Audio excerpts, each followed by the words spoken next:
మాట్లాడుతున్న జీవితం మారదు, కానీ దేవుడు మనతో మాట్లాడితే జీవితం ఖచ్చితంగా ఏమవుతుందంట, మారుద్ది. దేవుడి స్తోత్రం, హల్లెలూయా. ప్రపంచంలో ఇద్దరు వ్యక్తులు మనుషుల మీద అధికారం కోరుకునేవారుగా ఉన్నారు. మొదటి వ్యక్తి దేవుడైతే రెండో వ్యక్తి అపవాది. మన జీవితాలు సుఖముగా వెళ్ళబుచ్చేవారుగా మారాలంటే దేవుడు నడిపింపుని మనం కోరుకోవాలి. ఏ వ్యక్తి అయితే దేవుడు నడిపింపు కోరుకునేవాడుగా మార్చబడతాడో, ఏ కుటుంబం అయితే నా కుటుంబాన్ని ప్రభు నడిపించాలో కోరుకుంటారో, వారి జీవితాలు దేవుడు చక్కని మాట నడిపించేవాడుగా వారు తప్పకొకసారి హల్లెలూయా, హల్లెలూయా. మనం ఆస్వాదించబడేవారిగా మారాలంటే దేవుడు నడిపింపు కోరుకునేవారిగా మనం మారాలి. మన కుటుంబాలు బాగుండాలంటే ప్రభు నడిపింపు కోరుకునే ఉద్దేశాన్ని కలిగి ఉండాలి. ఒక మనిషిని ప్రభు నడిపించేవాడిగా మారితే ఆ మనిషి జీవితం గొప్పగా మార్చబడుతుంది. ఆ కుటుంబాలు గొప్పగా మార్చబడతాయి. వారి జీవితాలు మనం గమనిస్తూ ఉన్నప్పుడు దేవుడు నడిపింపులో ఉన్న వారి జీవితాలు గొప్ప గొప్ప కార్యాలు చూస్తారు. ఈరోజు మనం అందరం కూడా ఎవరు నడిపింపు కోరికకి వచ్చామంటే ప్రభు నడిపింపు. దేవుడి స్తోత్రం, హల్లెలూయా, హల్లెలూయా. 2 కొరింథీ రాసిన పత్రిక 1వ అధ్యాయము 12వ వచనం చూద్దాం ఒకసారి. 158వ పేజీ. మా అతిశయం ఏదనగా లౌకిక జ్ఞానం అనుసరింపక దేవుడు అనుగ్రహించు పరిశుద్ధాత్మతోనూ నిష్కపంతోనూ దేవుని కృపని అనుసరించి చాలు. దేవుడు స్తోత్రం. అపోస్తలుడైన పౌలు మనతో మాట్లాడుతూ ఉన్నారు. మేము లోక జ్ఞానం బట్టి నడిచేవారుగా లేవు, లోక మనుషులు నడిచే వ్యక్తులుగా మేము లేవు. ఒకప్పుడు నా జీవితం లౌకిక జ్ఞానం అనుసరించి నడిచేవాడిని. నా నడిపింపు దేవుడితో ఉండేది కాదు. లోక జ్ఞానమును బట్టి, లోక ఆలోచనను బట్టి నేను నడిచే నా జీవితాన్ని ఇప్పుడు లౌకిక జ్ఞానం బట్టి కాక మేము దేవుని కృప చేత పరిశుద్ధాత్మతో లోకములో నడుచుకుంటుమి. దేవుడి స్తోత్రం, హల్లెలూయా. పౌలు జీవితంలో మనం బాగా గమనిస్తే లోక నడిపింపులో ఉన్న వ్యక్తి, లౌకిక జ్ఞానం కలిగిన వ్యక్తి దేవుడు నడిపింపులోకి వచ్చిందో పలుకుతున్న మాట. దేవుడికి మనిషి జీవితం నడిపించేవాడిగా మారితే తన జీవితం అంతా కూడా గొప్పగా మార్చబడుతుంది. అపోస్తుడిగా దేవుడు సౌలు మార్చక మునుపు లోకం నడిచేవాడు, లోక జ్ఞానం బట్టి ముందుకెళ్ళేవాడు, లోక ఆలోచనతో ముందుకెళ్ళేవాడు. కానీ తన నడిపింపంతా కూడా దేవుడి చేతుల్లో పెట్టిన తర్వాత, దేవుడు నడిపించేవాడిగా మార్చబడిన తర్వాత దేవుడు నా వల్ల సాక్ష్యం ఇస్తున్నాడు. నా నడిపింపు లోక జ్ఞానం బట్టి కాదు, నా నడవడిక మనుషులు బట్టి కాదు, కానీ నా నడిపింపు ఎవరి ద్వారా ఉందంటే సృష్టికర్త దేవుడి ద్వారా. దేవుడి స్తోత్రం, హల్లెలూయా. ప్రేమల దైవజనమ, సాధారణంగా ఉన్న వ్యక్తి దేవుడు నడిపించబడి మార్చబడుతున్నప్పుడు అపోస్తుడిగా మార్చబడ్డాడు, దీవించబడిన వాడిగా మార్చబడ్డాడు, లోకానికి వెలుగు చూపించేవాడిగా మార్చబడ్డాడు. అపోస్తుడు సౌలు జీవితం పౌలుగా మార్చబడింది, గొప్పవాడిగా మార్చబడ్డాడు. దేవుడు నడిపింపులకు వెళ్ళిన తర్వాత మంచివాడిగా మార్చబడ్డాడు, నీతిని వెంబడించేవాడిగా మార్చబడ్డాడు, పరిశుద్ధుడిగా మార్చబడ్డాడు. దేవుడి ద్వారా అనేక అద్భుత చేసేవాడు మార్చబడ్డ కారణం అంటే తెలుసా? దేవుడు నడిపింపులోకి ఏ వ్యక్తి అయితే వస్తాడో అతని జీవితం ఎలా నడిపిస్తారంటే సృష్టికర్త అయిన దేవుడు. దేవుడి స్తోత్రం. ఈ దినాల జీవితంలో ఎవరు నడిపింపు కోరుకుంటున్నాం? దేవుడుదా, మనుషులుదా? దేవుడుదా, లోక జ్ఞానం ఉందా? నీ జీవితంలో ప్రభు నడిపించమని కోరుకునే వ్యక్తిగా ఉంటే నువ్వు గొప్పవాడిగా మార్చబడతావు. జీవితం గొప్పవాడిగా మార్చబడుతుంది, బ్రతుకు గొప్పదిగా మార్చబడుతుంది. మన జీవితాలు ఎప్పుడు కూడా దేవుడు నడిపింపుని మనం కోరుకోవాలి. మన నడిపింపు కొంతవరకు ఆశీర్వాదం, కానీ మన జీవితాలు ప్రభు నడిపించేవాడిగా మనం కోరుకుంటే, ప్రభు మన జీవితం నడిపించేవాడిగా మార్చబడితే ఖచ్చితంగా జీవితాలు ఏమవుతాయంటే గొప్పగా మార్చబడతాయి. ప్రేమల దైవజనమ, అపోస్తలుడైన పౌలు అంటున్నాడు, మేము లోక జ్ఞానం నడిచే వ్యక్తులుగా లేవు, కానీ దేవుని నడిపింపులో ఉన్నాం. మా జీవితాలు ప్రభు చేతికి అప్పగించాం, మా చెయ్యి ప్రభు చేతికి అప్పగించాం, మా జీవితాలు నడిపించేవాడిగా ప్రభువును కోరుకున్నాం కనుక మా జీవితాలు దేవుడు నడిపించిన తర్వాత మా బ్రతుకులు మార్చబడ్డాయి, మా జీవితాలు మార్చబడ్డాయి. మేము గొప్పవారిగా లోకానికి కనబడుతున్నాం. ఇదంతా కారణం ఏంటో తెలుసా? మా నడిపింపు ఎవరి చేతుల్లో ఉందంటే దేవుడి చేతుల్లో. దేవుడి స్తోత్రం, హల్లెలూయా. వస్తువులే డ్రైవర్ కరెక్ట్గా లేకపోతే ఎంత నష్టం. బస్సు తాగేవాడు తాగుబోతుగా మారితే ఈ 60 మంది ఎవరి చేతుల్లో ఉంటాయంటే వాళ్ళ చేతుల్లోనే. డ్రైవర్ కరెక్ట్ నడిపించకపోతే గమ్యం చేరుకో. డ్రైవర్ కరెక్ట్గా లేకపోతే అనుకున్న స్థలంలోకి వెళ్ళలేవు. నువ్వు నడిపించేవాడు ఎవడు? నీ జీవితాన్ని పాలించేవాడు ఎవడు? దేవుడు సర్వాధికారి కనుక నీ జీవితం నడిపించమని ప్రభువును కోరుకుంటే, ప్రభువు నడిపించేవాడిగా మారితే గమ్యం చేరే వ్యక్తిగా నువ్వు మార్చబడతావు, దీవించబడే వ్యక్తిగా నువ్వు మార్చబడతావు. ప్రతి కార్యములో, ప్రతి ఆలోచనలో నీకు సహాయం చేసే దేవుడిగా మార్చబడతాడు. అందుకే దేవుడి వాక్యం ఉంటుంది, దేవుడు నడిపింపులో ఉన్నావా, లోక నడిపింపులో ఉన్నావా? దేవుడు నడిపింపులో ఉంటే చెడులోంచి మంచికి వస్తాం, మంచిగా మార్చబడతాం, మంచిగా ఫలిస్తాం, ప్రతి కార్యంలో మేలు చూస్తాం. లోక నడిపింపులో ఉంటే మంచివాడు చెడ్డవాడిగా మార్చబడతాం, నీతిమంతుడు అవినీతిగా మార్చబడతాడు. అందుకే దేవుడు వాక్యం అంటుంది, మేము దేవుడు నడిపింపు కోరుకునే వ్యక్తులుగా ఉన్నాము కనుక మా నడిపింపు లౌకిక జ్ఞానం బట్టి కాదు, కానీ దేవుడు కృపణమవుతున్నామంటే నడిచేవారిగా ఉన్నాం. దేవుడి స్తోత్రం. చాలామంది జీవితాలు ప్రభువు నమ్ముకున్నా ప్రభువుకి అప్పగించేవారుగా ఉండరు. ప్రభువుకు పేరుకి ప్రభువు నమ్ముకుంటారు, కానీ మనుషుల నడిపింపులో వెళ్ళిపోతూ ఉంటారు, లోక జ్ఞానంతో వెళ్ళిపోతూ ఉంటారు. వారు ఏమని ప్రార్థన చేస్తారు తెలుసా? మమ్మల్ని నడిపించు ప్రభు అంటారు, కానీ వారి జీవితాలు, వారి ఆలోచనలన్నీ కూడా మనుషులకి, లోకానికి వెళ్ళిపోతూ ఉంటారు. ప్రేమల దైవజనమా, నీ నడిపింపు దేవుడిగా కోరుకుంటే నీ జీవితం ఎవరికి అప్పగించాలంటే ప్రభువుకి అప్పగించాలి. ఒక తండ్రి చేతుల్లో ఒక బిడ్డ చేతుల్లో పెడితే ఆ బిడ్డ గురించి తండ్రి ఆలోచించినట్లుగా మన జీవితాలు ప్రభు చేతికి అప్పగించి నడిపించు ప్రభువా అంటే నీ జీవితం మామూలుగా ఉంటుందా? దేవుడు తోడుగా ఉన్న జీవితాలు నష్టంలో ఉంటాయా? దేవుడు తోడుగా ఉన్న జీవితాలు ఇబ్బందుల్లో ఉంటారా? దేవుడు తోడుగా ఉన్న జీవితాలు పేదవాడిగా ఉంటారా? లేదు దైవజనమా. దేవుడు నువ్వు తోడుగా ఉండే వ్యక్తిగా మారిన తర్వాత నువ్వు జీవితాన్ని ప్రభు నడిపించమనే వ్యక్తిగా కోరుకున్నట్లయితే నువ్వు పేదవాడవైతే గొప్పవాడిగా మార్చబడతావు, అనారోగ్యంతో ఉంటే గొప్పవాడిగా మార్చబడతావు, ఇబ్బంది కొలుములో ఉంటే గొప్పవాడిగా మార్చబడతావు.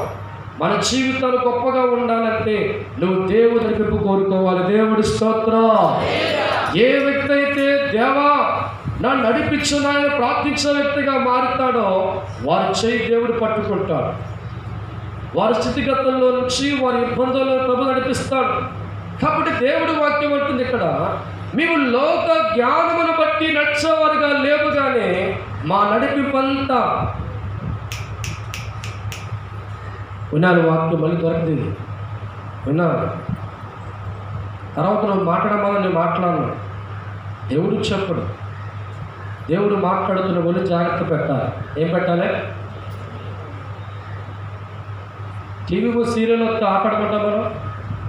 అమ్మా, దేవుడు మందులో క్రమశిక్షణ లేకపోతే నువ్వు ఎన్ని వారాలు వచ్చినా కుటుంబ వెలుగు చూడకూడదు. బోధించేవాడు దేవుడు ప్రతినిధి, అది ఎవడైనా కానీ ప్రతినిధి దేవుడు ప్రతినిధి. దేవుడు వాక్యం అందించబడుతున్న ఏం మాట్లాడతాం మనం? ఏమాడతాం? ఒళ్ళు జాగ్రత్తగా లేకపోతే రేపొద్దున ఆయన వాతలేస్తాడు, ఏడవలసి వస్తుంది. గొంతు చిచ్చు అదుపుతుంది దేనికి? మీ జీవితాలు బాగుపడితేనే చెప్పాలి. మీకోసమేనా? అలసిపోవచ్చు అక్కడి నుంచి కార్యక్రమం చూసుకోండి. ఎందుకు మాట్లాడుతున్న దేవుడు చెప్పాలి. ఎందుకో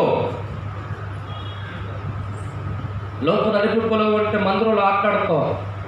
దేవుడు నడిపింపులో ఉన్నావా? ఒళ్ళు జాగ్రత్త చూడకుండా దేవుడి స్తోత్రం.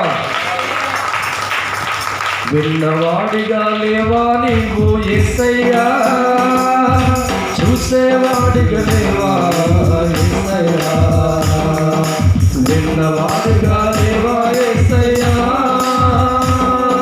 చూసేవాడిగా లేవా యేసయ్యా.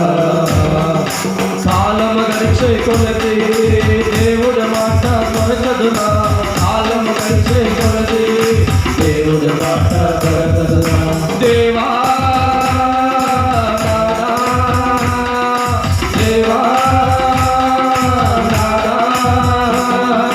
గుండె బాదుకుంటా దేవుడు పలకదురా, గుండె బాదుకుంటా దేవుడు పలకదురా. దేవుడు సన్నిధిలో ఉండాలి, మనస్సు కలిగిన వాడిగా మారాలి. దేవుడు సన్నిధిలో ఉండాలి, మనస్సు కలిగిన వాడిగా మారాలి. ప్రతి మనిషి నా దేవుడు కన్నులెత్తినా గుర్తున్నాడురా. ప్రతి మనిషి నా దేవుడు కన్నులెత్తినా గుర్తున్నాడురా. దేవుడు విచ్చే ఆశీర్వాదం వద్దనుకుంటున్నావా? దేవుడు విచ్చే ఆశీర్వాదం వద్దనుకుంటున్నావా? దేవుడు విచ్చే దీవెన వద్దనుకుంటున్నావా? దేవుడు విచ్చే దీవెన వద్దనుకుంటున్నావా? కావాలి అన్నా దొరకదురా, నువ్వు కోరుకున్నా దొరకదురా. కావాలి అన్నా దొరకదురా, నువ్వు కోరుకున్నా దొరకదురా. సమయాన్ని సద్వినియోగం, సమయాన్ని సద్వినియోగం చేసుకో, చేసుకో, చేసుకో, చేసుకో. హల్లెలూయా. ఒక పావు గంటలో వాక్యం ఆడేస్తా, మళ్ళీ దొరికిందా నీకు? నువ్వు 1000 కోట్లు చిన్న మాట్లాడు. 1,00,000 మళ్ళీ చెప్పరా అంటే చెప్పను.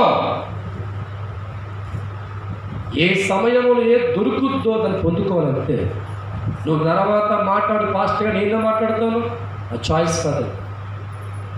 దేవుడు ఎప్పుడు చెప్తా ఏం చేయాలంట? వినాలి. ఆడుకునే సమయం కాదు, జాగ్రత్తగా దేవుడి వాక్యం వినాలి. వాక్యం వింటే జీవితం మార్చబడుతుంది. ఇంటికి వెళ్ళిన తర్వాత బైబిల్ పక్క పెట్టడం కాదు, దైవజనుడు చెప్పిన వాక్యం కరెక్ట్గా చూసుకోవాలి. మీరు ఇంటికి వెళ్ళిన తర్వాత భోజనం చేయ వరకన్నా కూర్చొని ఈ దినము నా సేవకుడు ఏం చెప్పాడు దేవుడి ద్వారా, వాక్యంలో ఉందా, సత్యమే బోధించాడా, ఏం చెప్పాడో మీరు వింటున్నప్పుడు వాక్యం అంటే మీకు తెలుస్తుంది. దేవుడు స్తోత్రం. 6 దినాలు జీవితంలో కష్టపడి ఏ రోజు తుప్పట్టిన బైబిల్ తీసుకొచ్చి తులుపుతున్నావు. ఇక్కడ ఎలా మార్చబడి జీవితం నీకు? 6 దినాలు బైబిల్ ముట్టుకుంటున్నావా? వాక్యం ధ్యానం చేస్తున్నావా? వారం చెప్పిన దైవజనుడు చెప్పిన వాక్యాన్ని ఇంటికి వెళ్ళి పరిశీలిస్తున్నావా? ఒకవేళ పరిశీలించే వ్యక్తిగా ఉంటే దేవుడు వాక్యం ఎంత గొప్ప నీకు తెలుసు. దేవుడు వాక్యము కోసం ఆదివారం వచ్చి 6 రోజులు కూడా ఒక మూల బైబిల్ పడేసి మళ్ళీ ఆదివారం గుర్తొచ్చినప్పుడే బైబిల్ దుమ్ము దులిపొచ్చిన వ్యక్తి అయితే వాక్యం గురించి నీకు అర్థం తెలియదు. దేవుడు స్తోత్రం. కొన్నాళ్ళ తర్వాత వాక్యం చెప్పేవాడు ఉండడు, చెప్పడానికి బైబిల్ కూడా ఉండదు. ఎక్కడ పరిగెడుతుంది? సమయం దాటి ఇప్పుడు 11 అవుతుంది. ఆ టైం ఆగదు, కాలం గడిచి వెళ్ళిపోతూ ఉంటారు. దేవునికి సందేశం అందిస్తున్నప్పుడు, దేవుడి మాటకి అందిస్తూ ఉన్నప్పుడు ఎంత జాగ్రత్త మనం వినాలి, ఎంత జాగ్రత్తగా వాక్యాన్ని గుండెలో దాచుకోవాలి. ఈ వాక్యము ద్వారా ఈ రోజు నేనేం చేస్తే బాగుపడి ఆలోచించాలి. బాగుపడే వాక్యం దేవుడు బోధిస్తున్నప్పుడు, నీ జీవితానికి అందిస్తూ ఉన్నప్పుడు, వాక్యం ఎలా ఉందని మనం ఉదయపు దేవుడికి మారుతున్నప్పుడు ఖచ్చితంగా వాక్యం ఉంటుంది. దేవుడు స్తోత్రం. హల్లెలూయా. ఒక వ్యక్తి సముద్రంలో ప్రయాణం వెళ్తూ ఉన్నాడు. సడన్గా ఓడంతా మునిగిపోయి ఉంది. మునిగిపోతూ ఉన్నప్పుడు అందరూ కూడా సముద్రంలో పడిపోయారు. చాలా మంచు దీవది, చలితో ఉన్న సముద్రం అది. మనుషులందరూ కూడా చనిపోతూ ఉన్నారు. సముద్రం మధ్యలో ఉన్న వ్యక్తి, ఆ వ్యక్తికి ఆ సముద్రం ఓడ మునిగిపోతున్నప్పుడు ఆ సముద్రంలో మునిగిపోయే ముందు ఆ ఓడలో ఉన్న ఒక చెక్క ముక్క ఊడి కింద పడిన. దేవుడి స్తోత్రం. ఆ చెక్క ముక్కల మీద ఆధారపడి ప్రాణం నిలబెట్టుకుంటూ ఉన్నాడు. ఎక్కడో 2 కిలోమీటర్ల చిన్న దీపం వెలుగుతుంది. 2 కిలోమీటర్లు ఉంది. ఎంత లైట్ కనబడుతుంది. ఎంత లైటు? ఎంత లైటు. తన మనసులో అనుకుంటున్నాడు, 2 కిలోమీటర్ల అవతల ఉన్న లైట్ని ఇక్కడ చలితో వణుకుపోతున్న వ్యక్తి అంతరాత్మ ద్వారా వెలుగుని తీసుకోండి. దేవుడి స్తోత్రం. మనసు నిండా నాకు వెలుగు ముందు నమ్మి ఆ వెలుగు వైపు చూస్తున్నప్పుడు 2 కిలోమీటర్ అవతల ఉన్న వెలుగుతో వచ్చిన వెచ్చత ఎక్కడికి వస్తుందంటే గుండెల్లోకి. దేవుడి స్తోత్రం. ఆత్మవిశ్వాసముతో దేవుడు వాక్యం వింటే నీ గుండెల్లో ఉన్న శోధన తీసి అవతలపడ. దేవుడి స్తోత్రం. మనిషిగా విన్నావా దేవుడి వాక్యం నీకు అర్థం కాదు. మనసు లేనివాడుగా నువ్వు దేవుడి వాక్యం విన్నావా జీవితంలో నీకు అర్థం కాదు. ఆత్మవిశ్వాసముతో దేవుడి వాక్యం విన్నప్పుడు, దైవ వాక్యముగా గుర్తించి దేవుడి వాక్యం విన్నప్పుడు నీ లోపల కుచించిపోతున్న ఆత్మను దేవుడు ఉజ్జీవముగా మారుస్తాడు. ఏ కన్నీరైతే గుండెల్లో మోగుతుందో ఆ కన్నీరు ప్రభు ఏం చేస్తారంటే ఏర్లతో పగిలిస్తాడు. దేవుడు స్తోత్రం. హల్లెలూయా. కన్నీకి ఎంతకాలం కూర్చుంటావు? ఎన్ని రోజులు మనసులాగా కూర్చుంటావు? మనసు లేకుండా 100 సంవత్సరాలు కూర్చున్నా నీ ఏడుపు నువ్వు ఏడుస్తూనే ఉంటావు తప్ప దేవుడు వాక్యం ధైర్యం నీకు రాదు. దేవుడు వాక్యం ద్వారా వెలిగించబడాలంటే, దేవుడు వాక్య ధైర్యవంతుడిగా మార్చబడాలంటే, నీ పిరికితనాన్ని తగిలించదుగా మారాలంటే మనసుతో దేవుడు వాక్యం వేయించి వినేవాడిగా మారాలి. దేవుడు స్తోత్రం. ప్రతిరోజు స్కూల్కి వెళ్తే ఏంటి ప్రయోజనం? ప్రతిరోజు స్కూల్లో పాట వినేవాడిగా నువ్వు మారకపోతే, అర్థవిత్తిగా మారకపోతే ఎగ్జామ్స్లో ఫెయిల్ అయిపోయినట్లుగా జీవితకాలం వారం మందిరికి వస్తున్నా మనసు పెట్టి దేవుడు వాక్యం వినకపోతే ప్రతిరోజు నీ ఇంట్లో ఏడ్చేవాడిగా మార్చబడతావు. ఏడుతావా నవ్వుతావు? చెప్పాలి. ఏడవాలా నవ్వాలా? మనం చెప్పాలి. ఏడవాలా నవ్వాలా? నవ్వాలంటే ఏం వినాలి? ఎలా వినాలి? హల్లెలూయా. హల్లెలూయా. నిర్గమాకాండము 13-17 చూద్దాం. నిర్గమాకాండము 13-17.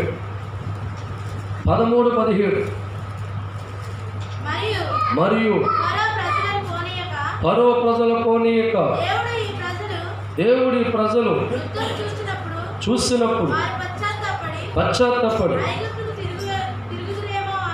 అనుకుని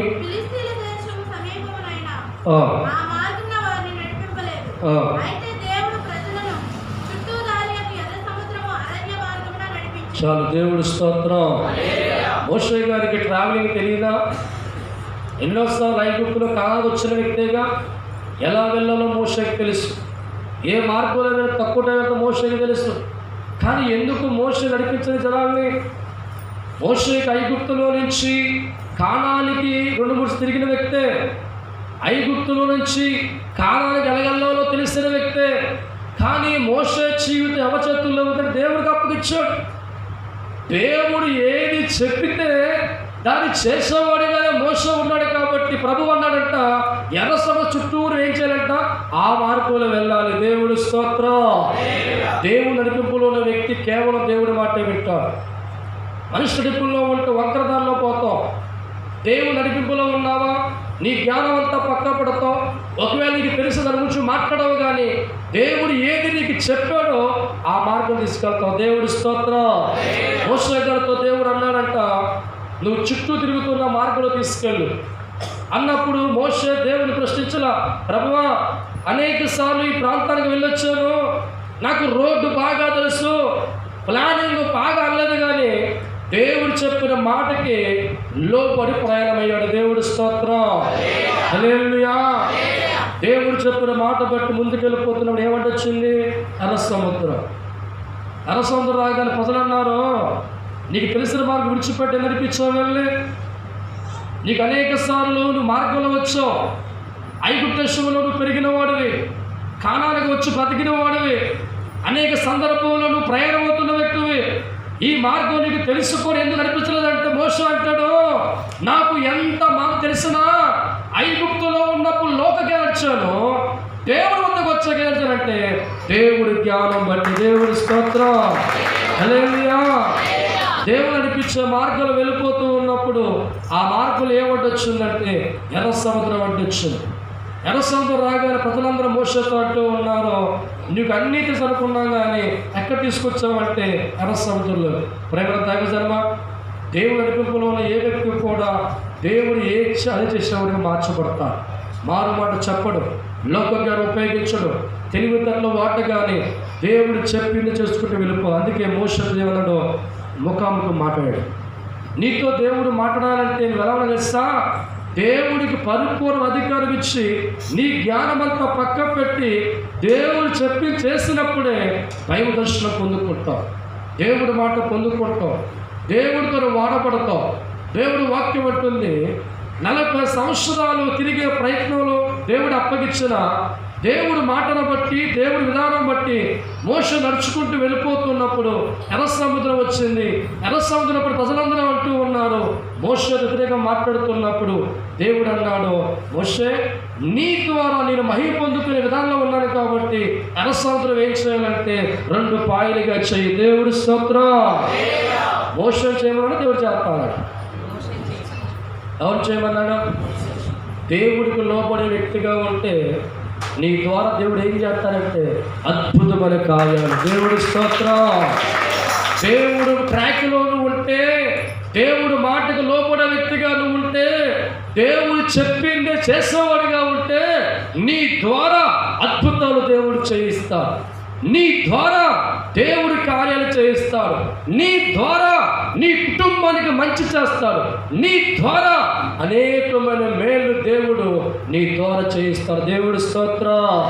అయితే దేవుడు వాక్యం అంటుంది, నీ నడిపింపు దేవుడిగా మార్చబడుతున్నప్పుడు కుటుంబాలు కట్టేవాడిగా నువ్వు మార్చబడతావు, జీవితాలు కట్టేవాడిగా నువ్వు మార్చబడతావు, అద్భుతాలు చూసేవాడిగా నువ్వు మార్చబడతావు, అనేకమైన కార్యాలు చేసేవాడిగా మార్చబడతావు. అంటే మన జీవితాలు ప్రభువు నడిపి అప్పగించినప్పుడు మన కుటుంబాలను ఎవరు కడతారంటే దేవుడే కడతాడు. దేవుడి స్తోత్రం. ఆశీర్వదించే దేవుడు మనకున్నాడు, నిన్ను దీవించే రాజు మనకున్నాడు. ఆశీర్వదించే దేవుడు మనకున్నాడు, నిన్ను దీవించే రాజు నీకున్నాడు. మనుషులమైనా రాజులమైనా మనుషుల చేతమైనా రాజుల కోసమైనా నువ్వు దీవించబడలేవురా. సృష్టిని నిర్మించే ఆ దేవుడు, సృష్టిని నిర్మించే ఆ దేవుడు, సృష్టిని నిర్మించే ఆ దేవుడు నిన్ను దీవించే రాజుగా మాట్లాడు. సృష్టిని నిర్మించే ఆ దేవుడు నిన్ను దీవించే రాజుగా మాట్లాడు. పగలు రాత్రి నిన్ను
రాసిన పత్రిక 2వ అధ్యాయము 14వ వచనం.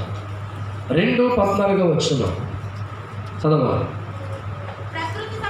ప్రకృతి సంబంధమైన మనుషుడు దేవుని ఆత్మ విషయములను చాలు. దేవుడి స్తోత్రం. ఇప్పుడు మన ప్రకృతి సంబంధమా దేవుడి సంబంధమా? ధైర్యంగా చెప్పండి. రకాల ఎవరి సంబంధం? దేవుడి స్తోత్రం. ప్రకృతి సంబంధించిన వ్యక్తి దేవుడి గురించి ఆలోచించడు. దేవుడు మార్గం కోరుకునేవాడిగా ఉండడు. దేవుడి ద్వారా దీవించబడే ఆలోచన ఉండదు. దేవుడి కార్యాల గురించి ఆలోచించడు. కానీ ప్రకృతి సంబంధించిన మనిషి కంటే దేవుడు సంబంధించిన మనిషి దేవుడి గురించి ఆలోచించేవాడిగా మారుతాడు. దేవుడి స్తోత్రం. హల్లెలూయా. ప్రకృతి సంబంధంగా జీవితంలో ముందుకెళ్ళిపోతే ఎప్పుడు ఆస్వాదించేవాడికి నువ్వు బిడ్డగా మారితే తప్ప దేవుడితో దీవించబడేవాడిగా నువ్వు మార్చబడవు. లోకంలో ఉన్నవాడు లోక సంబంధంగా జీవించేవాడిగా ఉంటే, దేవుడిలో ఉన్నవాడు దేవుడి సంబంధంగా జీవించేవాడిగా మారుతూ ఉన్నప్పుడు వారి స్థితిగతులన్నీ కూడా దేవుడు మారుస్తాడు. ప్రేమ దైవజనమా, ఈ లోకంలో మనం ప్రకృతి సంబంధంగా ఉన్న మనము యేసు రక్తము ద్వారా శిలువ మార్గము ద్వారా దేవుడి సంబంధంగా మార్చబడ్డాము. కాబట్టి మన నడిపింపు ఎవరిది కోరుకోవాలంటే దేవుడిది కోరుకునే వ్యక్తులుగా మనం మారాలి. దేవుడు నడిపించేవాడిగా మనం కోరుకుంటే, దేవుడు నడిపించేవాడిగా ఆయన మారితే ప్రతి కార్యక్రమంలో నీకు దేవుడు జయమిస్తాడు. ప్రతి పనిలో కూడా నీకు దేవుడు జయమిస్తాడు. నీ కుటుంబంలో కానీ, వ్యవసాయంలో కానీ, వ్యాపారంలో కానీ, స్థితిగతుల్లో కానీ ప్రతి కార్యక్రమంలో కూడా దేవుడు నువ్వు ఆత్మ సంబంధంగా ఉండి దేవుడు నడిపింపులకు వచ్చినప్పుడు నీ జీవితం అంతా ఎవరు కాపాడుతారంటే దేవుడు కాపాడుతాడు. దేవుడి స్తోత్రం. బైబిల్ గ్రంథం చెప్తుంది, వారు నడిపించుటకై పగల మేఘస్తంభమై రాత్రి అగ్నిస్తంభమై దేవుడు వారు నడిపించాడు. దేవుడు స్తోత్రం. ప్రేమ దైవజనమ, రాత్రి పగలు కూడా వారు నమ్ముకున్న జనాలకి దేవుడేమో తోడే ఉన్నారు. తెలుసా, ఇశ్రాయేలు ప్రభు నడిపింపు కోరుకున్నప్పుడు, దేవుడు మార్గాలు కోరుకునే వ్యక్తులుగా మారుతూ ఉన్నప్పుడు వారి జీవితాల్లో ఆలోచన చేసినట్లయితే దేవుడు నడిపింపు కోరుకునే వారిగా ప్రభు కనబడుతున్నప్పుడు పగలు మేఘస్తంభముగా వారుతూనే ఉన్నాడు, రాత్రి అగ్నిస్తంభంగా వారుతూనే ఉండి వారి జీవితాలు నడిపించేవాడిగా ప్రభు బాధ్యత తీసుకున్నాడు. దేవుడి స్తోత్రం. చిన్నపిల్లల జీవితాలు గమనిస్తూ ఉన్నప్పుడు వారికి 5-6 నెలలు వస్తూ ఉన్నప్పుడు వాళ్ళు నడిచే ప్రయత్నం చేస్తూ పడిపోతూ ఉంటారు. అప్పుడు మనం ఏం చేస్తా, వాళ్ళు నడవని ఆశ కలిగి ఉంటాం కదా. చిన్నపిల్లలు పడిపోతూ ఉన్నప్పుడు మనం ఏమనుకుంటామంటే ఈయనకి చేయాలంట, నడపాలి. దేవుడి స్తోత్రం.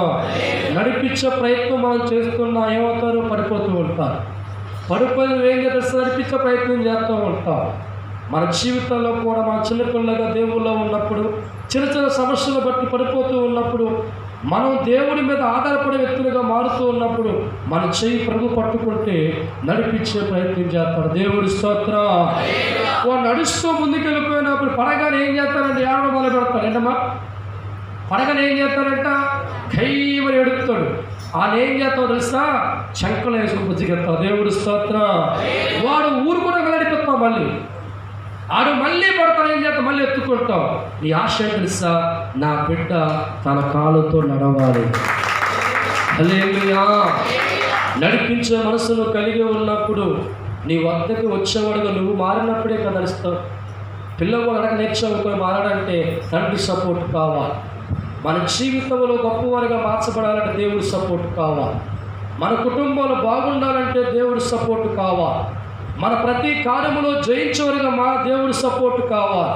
పిల్లవాడు తండ్రికి చేయందించి కనిపిస్తాడు, తండ్రికి చేయందించినప్పుడు నడిపించే ప్రయత్నం చేస్తాడు.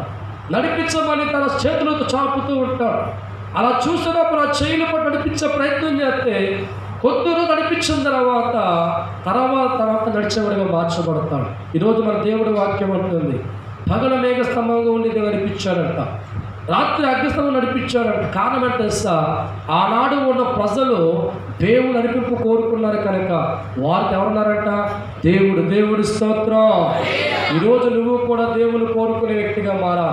మా కుటుంబం నడిపించు ప్రభువా, మా జీవితం నడిపించు ప్రభు అని చెప్పి నీ జీవితంలో ప్రభు నడిపింపు కోరుకునే వ్యక్తిగా నువ్వు మార్చబడుతూ ఉన్నప్పుడు నీ చేయి దేవుడు పట్టుకుంటాడు, నీ కుటుంబాన్ని దేవుడు పట్టుకుంటాడు.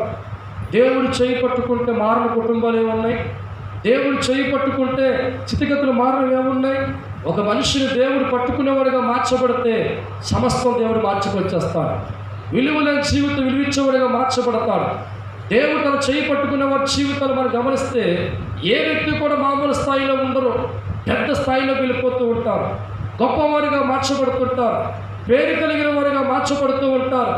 వందలాది మందికి వెలిగించడం కారణం తెలుస్తా, ఏ జీవితం అయితే దేవుడికి అప్పగిస్తారో, దేవుడు ఎవరి చేయి పట్టుకుంటారో వారి జీవితాలన్నీ గమనిస్తే గొప్పగా మార్చబడతాయి. దేవుడి స్తోత్రం.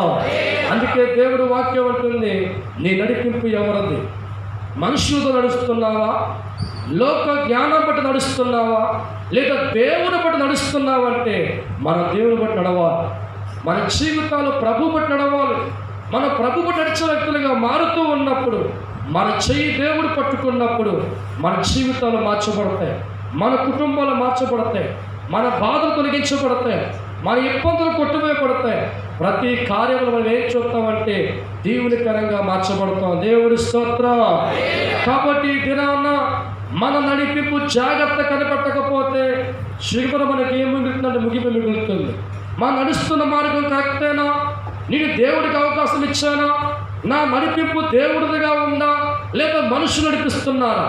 లోక జ్ఞానంతో వెళ్ళిపోతున్నానా, దేవుడి అనుభూతులు వెళుతున్నారా అని ఆలోచన చేయకపోతే జీవితాలు చాలా ప్రమాదంగా మార్చబడతాం. దైవజనమ, నా జీవితాన్ని పరిశీలించుకుంటే నా నడిపింపు దేవుడిదిగా ఉంది. ప్రారంభంలో నాకు పరిస్థితులు అనుకూలంగా లేనప్పుడు కూడా, ప్రారంభంలో దేవుడు మాట పట్టి వెళ్ళిపోతూ ఉన్నప్పుడు నా చెయ్యి దేవుడు పట్టుకొని తరగొడ. దేవుడి స్తోత్రం.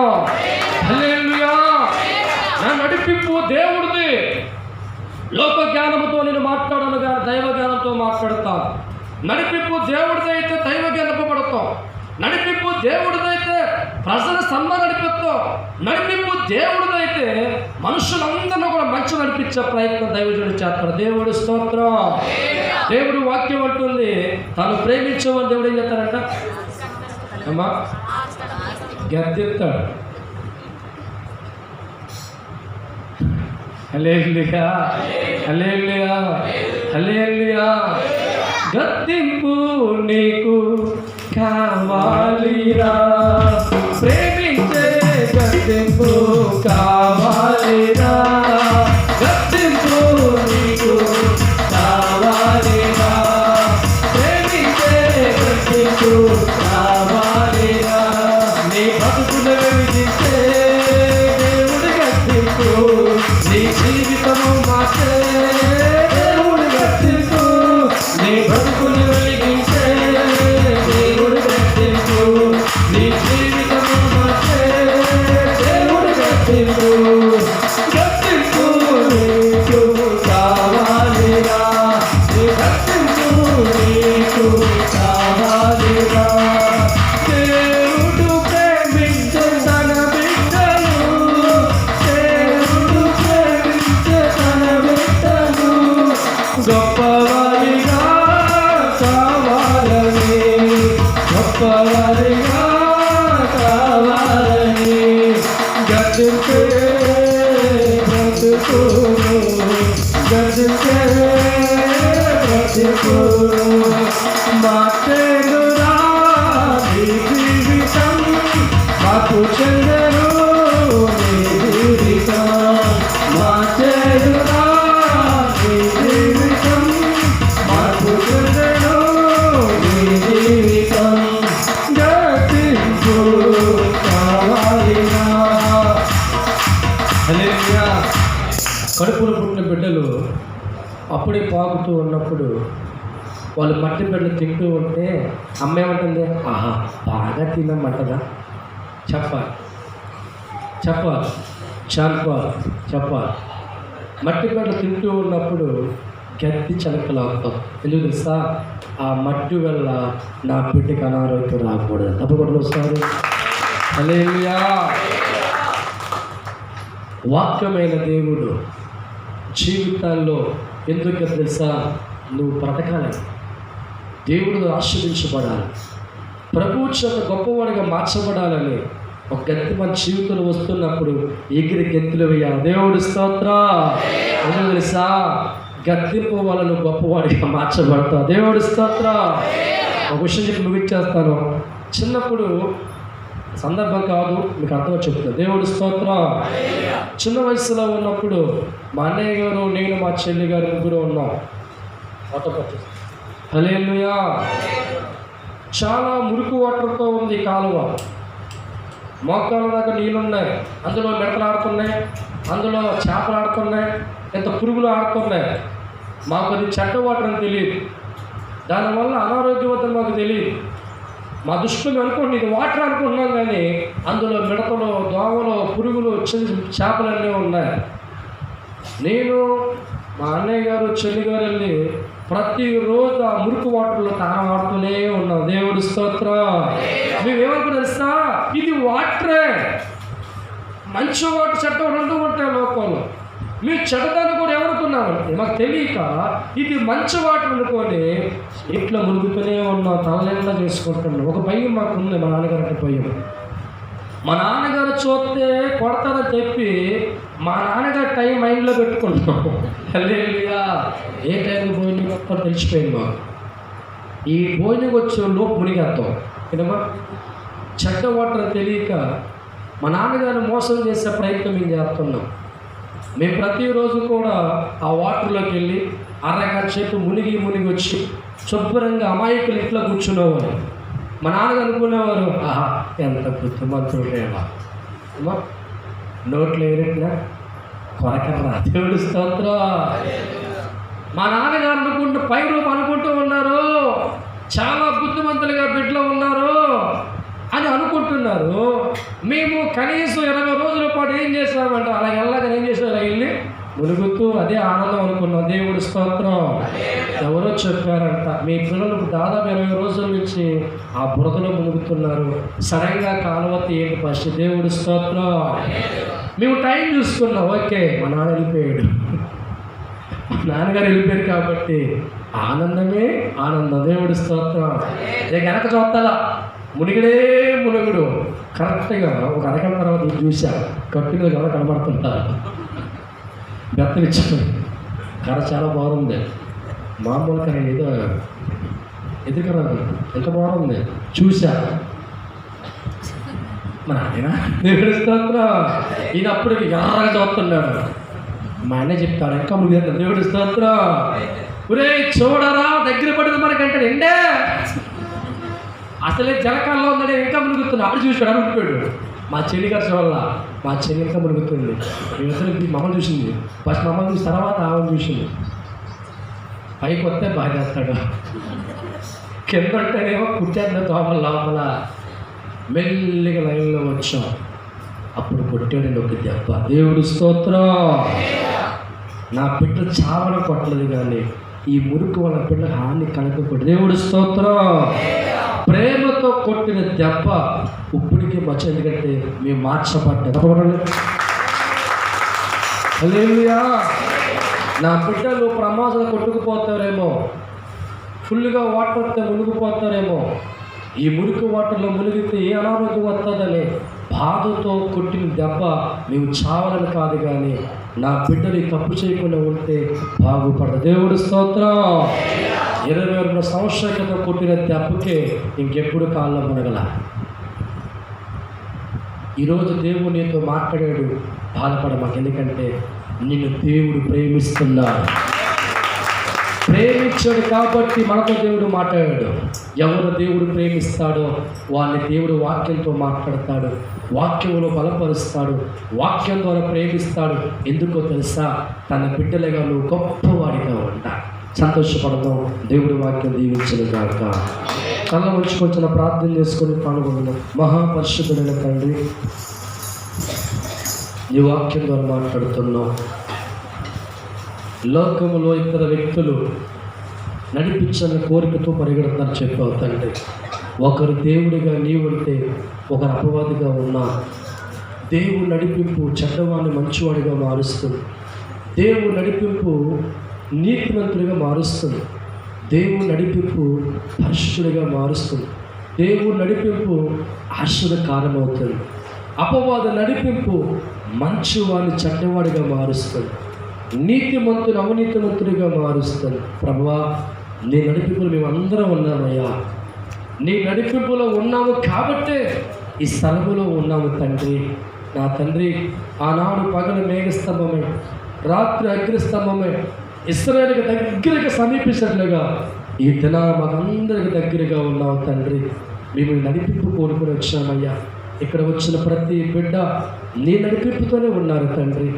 నీ నడిపింపు కోరుకు బ్రతుకుతున్నారు తండ్రి. మా దేవుడు మాకు కావాలని, మా దేవుడు మాతోనే ఉండాలని, మా దేవుడు మార్గమే మా మార్గమని ఆలోచనలు మార్చుకు బ్రతుకుతున్నారు తండ్రి. ఇక్కడ ఉన్న ప్రతి బిడ్డను కూడా నాయన పేరు పైన దీవించి ఆశీర్వదించిన గాక.